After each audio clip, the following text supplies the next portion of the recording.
Bienvenidos a un nuevo capítulo de Apasionados por la Tecnología, el podcast de Paradigma Digital sobre tecnología, estrategia, metodología y productos digitales. ¡Arrancamos! Hola a todos, os damos la bienvenida a un nuevo episodio de nuestro podcast. Seguimos hablando de métricas dentro del contexto de Polaris y hoy vamos a hablar en concreto de producción y time to market. Para ello contamos de nuevo con Alberto García, Bertín, Agile Coach en Paradigma Digital y con Pablo Meiriño, Service Delivery Manager también en Paradigma. Os dejo con ellos. Hola, buenos días, Maribel. Hola, Pablo. Hola, buenos días. ¿Qué tal? Yo creo que en esta ocasión hemos encontrado la persona perfecta para hablar sobre todo del bloque de métricas que queríamos hacer zoom, ¿no? Las métricas de producción y time to market. Y si quieres, Pablo, cuéntanos un poco, preséntate un poco para entender, para que también los oyentes entiendan cuál es tu trabajo, qué desempeñas dentro de Paradigma y por qué estás un poco más enfocado que el resto en métricas de producción y time to market. Sí, Bertín. Bueno, pues mi rol en Paradigma es el de ser Service Delivery Manager. Mis funciones principales son las de acompañar a los equipos durante todas las fases de vida de los proyectos, ¿no? Desde que formamos los equipos, desde que se vende un proyecto, a partir de ahí, digamos que entra la maquinaria de producción para formar el equipo, para definir cuál va a ser el marco productivo de ese proyecto y qué es lo que define que el proyecto va a ser un éxito o no se van a cumplir los objetivos. Acompañarlos durante toda la vida del proyecto y finalmente hacer el cierre del proyecto. Ok, pues yo creo que puede ser muy interesante, Pablo, tu visión con la responsabilidad que tienes como Service Delivery Manager. Yo creo que es interesante tu visión a nivel general sobre las métricas. ¿Cómo las ves? Sí, bueno, yo creo que las métricas no es algo opcional, ¿no? Es algo que creo que estamos todos de acuerdo. Es algo obligatorio y cuando todas las empresas que llegan a nosotros intentando hacer un gran proyecto sobre datos, tienen un objetivo común, que es convertirse en una data-driven company, ¿no? Es decir, que todas las decisiones que se tomen dentro de la empresa estén apoyadas en datos y no en percepciones subjetivas. Los proyectos, tanto los proyectos como las compañías son sistemas complejos y el mejor camino para avanzar en un sistema de este tipo con mucha incertidumbre es aplicando un sistema empírico. Es decir, aplicas una hipótesis, mides los resultados usando las métricas para validar si esa hipótesis fue correcta o no y corrijas en función de lo que has obtenido. Este principio debe aplicarse en todos los niveles, desde la dirección global de la compañía hasta resolver problemas concretos dentro de un equipo. Ok, y si tuvieras que centrarte en métricas de producción, ¿qué resaltarías? Bueno, las métricas centradas en producción suelen expresar la capacidad del producto o de un proyecto para entregar nuevas funcionalidades o servicios rápidamente. Por ejemplo, el objetivo de mirar el time to market es el de minimizar la cantidad de tiempo que le lleva a una organización entregar valor. Métricas de producción hay muchísimas. Bueno, pues la velocidad relacionada con el time to market, ¿no? La capacidad que tiene el equipo para entregar valor. Además, si mides la velocidad, también te ayuda a hacer roadmaps que sean predecibles, es decir, estás disminuyendo la incertidumbre en un sistema complejo. Esto es fundamental. Luego tenemos el lead time, que es el tiempo que transcurre desde que se descubre una necesidad hasta que se entrega. El cycle time, que es el tiempo que transcurre desde que el equipo coge la tarea hasta que la entrega, la frecuencia de las releases, que es la velocidad, la capacidad que tiene el equipo de desplegar cambios en producción o nuevos correctivos, y luego otras métricas que también se podrían considerar de producción, pero que atacan a cosas mucho más intangibles, ¿no? Como es la satisfacción del equipo, la satisfacción del cliente, cuál es la rotación que tiene el equipo. Es decir, son cosas fundamentales y que te ayudan a saber cuál es la salud de tu proyecto o de tu compañía. He escrito, hace unos 4 años escribí un artículo en el blog de Paradigma donde explico varias de estas métricas con ejemplos concretos. Entonces, os recomiendo que os paséis por ahí porque además también hay varios consejos que seguramente con el tiempo tan acotado que tenemos no vamos a tener suficiente tiempo para abordarlo todo. Sin ninguna duda. Yo creo que también el site de Polaris que ofrece Paradigma, yo creo que es una fuente también de conocimiento y de experiencias reales que pueden ser interesantes para nuestros oyentes, ¿no? Lo que has dicho, las métricas que has aconsejado, que yo creo que son como las principales o las que primero tenemos en mente, yo creo que todo tiene mucho que ver dependiendo del contexto del proyecto, del producto o de lo que quieras resaltar, ¿no? O la información que quieras reflejar de cómo está yendo o si es de larga duración, de corta duración.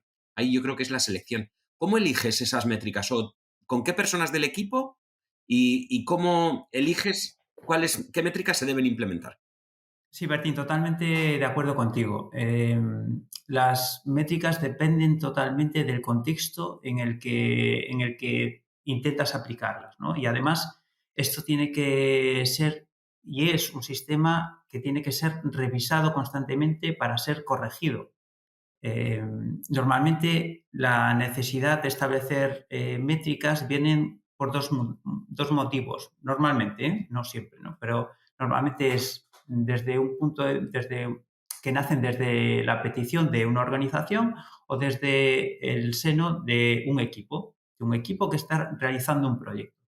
Entonces, cuando nacen desde la organización, una aproximación natural es que toda métrica circunstancial esté orientada a conseguir una o varias métricas directas, ¿no?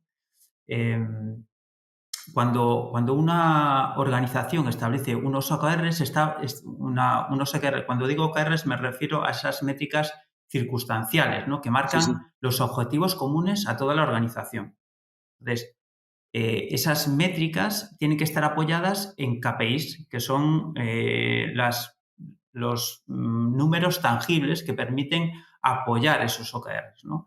Entonces, normalmente cada departamento, digamos que los OKR son comunes a todos los departamentos, mientras que los KPIs son propios de cada departamento. Por ejemplo, un OKR o una métrica directa puede ser para una consultora conseguir ser la empresa con menor rotación del sector. Es decir, reducir la rotación a menos de un 5%. Entonces, unos ejemplos de KPIs pues pueden ser para el departamento comercial, decir que medir el número de proyectos atractivos vendidos a clientes contra proyectos de tecnología legacy. Para el departamento de formación, pues el número de formaciones y certificaciones gratuitas que dan a los empleados. Para el departamento de producción, medir el tiempo medio que pasa desde que un empleado solicita cambio de proyecto hasta que se ejecuta. Si te das cuenta, Bertín, todos están orientados a conseguir un objetivo directo, ¿no? Que es el que ha marcado la compañía. Sí. Idealmente, para tener unas métricas bien fundamentadas, deberíamos sentarnos con el sponsor del proyecto, identificar esas métricas directas o OKRs globales que intentan impactar en la compañía y luego definir conjuntamente cuáles son los KPIs en el proyecto que apalancarán esos objetivos globales. Pero esto en el mundo real es muy complicado, ¿no? No suele ocurrir, ¿no? Porque pues lo que suele ocurrir es que las organizaciones no tienen bien definidos esos OKRs o que los tienen definidos pero no quieren compartirlos, ¿no? Esto es, en general, depende es también lo que... mucho de la madurez del cliente y del estado en el que se encuentren, como para que le den también, yo creo que la importancia, o lo que yo estoy viviendo es que no todos los clientes dan la importancia que yo creo que desde Paradigma estamos dando al tema de métricas. Primero porque creo que no están entendiendo todo el potencial, toda la información que pueden llegar a recuperar, ¿no? O todas las decisiones que podrían llegar a tomar si tuvieran la información necesaria. pero yo creo que es poco a poco. Eso es como un madurez en el uso de métricas. Exacto. Entonces, ¿qué podemos hacer ante una situación así? Bueno, pues identifica a los stakeholders más relevantes, los que dictaminan que la inversión en tu proyecto vaya a ser un éxito o un fracaso. Este es uno de los ejercicios que se suelen hacer en una fase previa antes del arranque del proyecto, ¿no? Ese que solemos llamar Inception, ¿no? Entonces, durante esas dinámicas acordamos esos objetivos y luego hay que identificar las métricas que te guiarán durante todo el proyecto para saber si vas en buen camino o si te estás desviando, ¿no? Esto debería ser, pues tienen que ser métricas que sean entendibles por los stakeholders y que además entendibles que las compartan, ¿no? Cuando nacen del consenso, pues todo tiene más sentido y tienes muchas más posibilidades de llegar al éxito, ¿no? Y luego otro tipo de otra forma de implementar métricas sería que nazcan dentro del equipo. Se podría decir a modo muy, muy generalista que toda métrica global, objetivo de un equipo es entregar el mayor valor posible sprint a sprint, ¿no? Entonces, para conseguir esto, pues normalmente tenemos una dinámica que es la de la retro.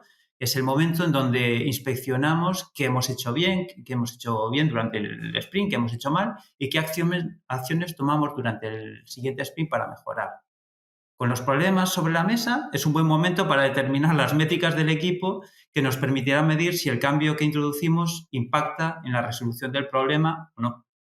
Bueno, algunos consejos prácticos a la hora de aplicar estas métricas, bueno, hay varios, ¿no? Podréis ver en el artículo del blog que hay muchos ejemplos que son muy característicos y súper útiles a la hora de aplicarlos, ¿no? Por ejemplo, tienes que elegir la frecuencia correcta con la que debes tomar los datos y la caducidad del experimento. Es decir, tienes que saber cuándo ya no necesitas una métrica, porque si no te vas a convertir en un esclavo de la métrica cuando en realidad no te está aportando nada. Se deben usar, nunca uses una única métrica, porque si utilizas una métrica aislada, el equipo la va a cumplir y va a desatender otros aspectos del proyecto y acabarán creando nuevos defectos que antes no existían. Hay que evitar las métricas inútiles, ¿no? Las llamadas vanity metrics. En general, las que se enfocan a medir al individuo en lugar del equipo global. Líneas de código por individuo, puntos individuales, que hacen perder el foco sobre el valor real, que es, por ejemplo, que es el número de nuevas funcionalidades que se despliegan. Y siempre mantén una visión holística. Revisa los datos siempre en su conjunto y no de forma aislada. Sin ninguna duda. Unas métricas compensan a otras o las descompensan y hay que verlas en conjunto. Y hay que saber irradiarla, ¿no? Porque mides y no irradias la información lo antes posible, pues da igual todo el esfuerzo que has aplicado en recopilar datos y en exponerlos, ¿no? Tienes que tener un canal de comunicación que le llegue a todos los stakeholders y que lo entiendan, ¿no? Para que no sea el típico correo o el típico dashboard que se abre los primeros días porque dices, oh, qué chulo es, pero ya dejas de mirarlo. Yo creo que podría ser interesante para los oyentes ejemplos reales que tú hayas vivido, ejemplos llamativos o ejemplos que quieras destacar, sobre todo, ya sabemos que estamos hablando de métricas muy orientadas a visualizar la producción o el time to market, y aparte de las de cycle time o el lead time que ya nos has comentado, ¿alguna métrica potente que utilices habitualmente? Sí, a ver, la variedad de métricas, como decimos, es infinita y debemos adaptarnos siempre a la realidad del proyecto. Y es más, en dos proyectos de la misma naturaleza y del mismo negocio puedes necesitar métricas diferentes porque simplemente los actores que tienen que interpretarlas son diferentes, ¿no? Entonces, algún ejemplo, por ejemplo, uno nacido desde la organización. Gestionamos un departamento para una gran compañía cuyo objetivo es el de unificar y mejorar la información que se ofrecen a través de todas las APIs hacia terceros, ¿no? Esto lo que permite, el objetivo del proyecto, es que permitirá a la empresa seguir los estándares del mercado y facilitar la integración de sus servicios para que sean vendidos por otras compañías hacia usuarios finales. Entonces, el objetivo, en este caso, la naturaleza del proyecto es un servicio, donde todos los proyectos que se desarrollan en la compañía tienen que pasar por nuestro departamento para que las APIs que se exponen faciliten la integración hacia otras compañías. Es un servicio de ticketing, es un Kanban. Hay que asegurar que los proyectos en marcha reciben este servicio de validación lo más rápido y eficiente posible. Entonces, ¿qué KPIs establecimos? Consensuamos con el sponsor del proyecto cuáles eran los umbrales para que el servicio fuese considerado estable. Controlábamos por día el número de peticiones que se habían abierto, el número de peticiones pendientes, el número de peticiones resueltas y el lead time medio de los últimos 10 días. Cuando algún parámetro se salía de los umbrales preestablecidos, investigábamos el contexto y si estaba justificado o era un indicador de que algo iba mal y debíamos tomar alguna acción. Entonces, si hay que tomar alguna acción, pasamos al tercer punto. ¿Qué acciones tomamos para corregirlo? Pues en algunos casos derivaban los problemas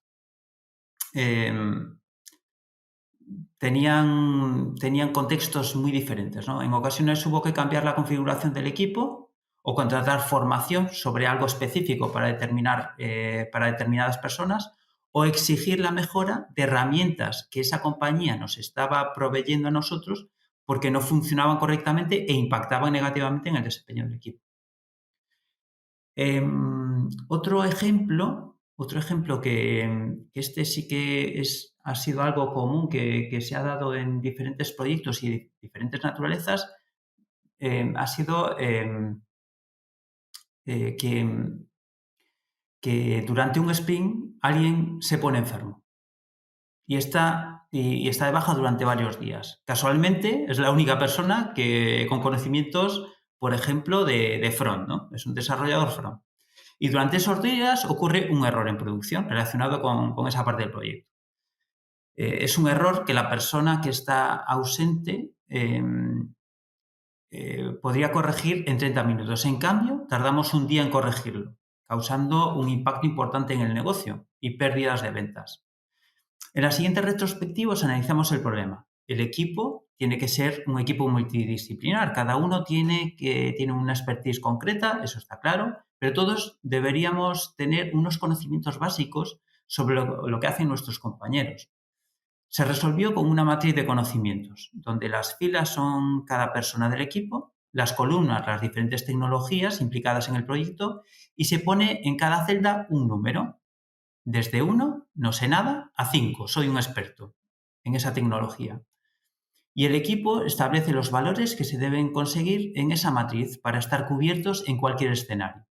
Por ejemplo, que el valor mínimo sea 3 para que cualquiera pueda abordar un bug y que al menos haya una persona y que también al menos haya una persona con 5 en cada tecnología para poder abordar desafíos complejos.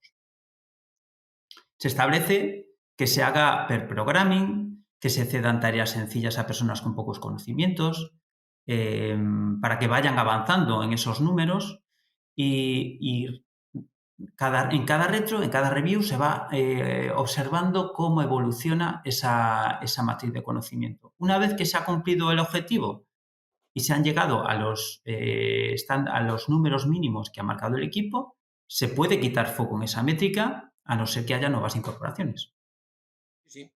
Yo creo que son unos ejemplos bastante interesantes de cómo con información almacenada y que puedes visualizar cómo evoluciona en el tiempo, que al final es lo que es una métrica, pues puedes tomar esas decisiones en esos ejemplos que has puesto de cómo hacer unas métricas de las habilidades del equipo y de las personas y los conocimientos. Está interesante. Pues yo creo que se nos ha ido el tiempo. Pablo, muchísimas gracias. Sí, es un tema apasionante y yo creo que podríamos estar toda la mañana hablando sobre ello, la verdad. Sin ninguna duda. Yo creo que les remitimos a nuestros oyentes una vez más tanto al blog de Paradigma como al site de Polaris, pues para si quieren seguir curioseando más o ampliando información, ejemplos y conocimiento, pues lo tienen ahí disponible. Sí, también, bueno, algún libro que me ha ayudado también, que me ha resultado bastante interesante, es, por ejemplo, el Actionable Agile Metrics for Predictability de Daniel Vacanti.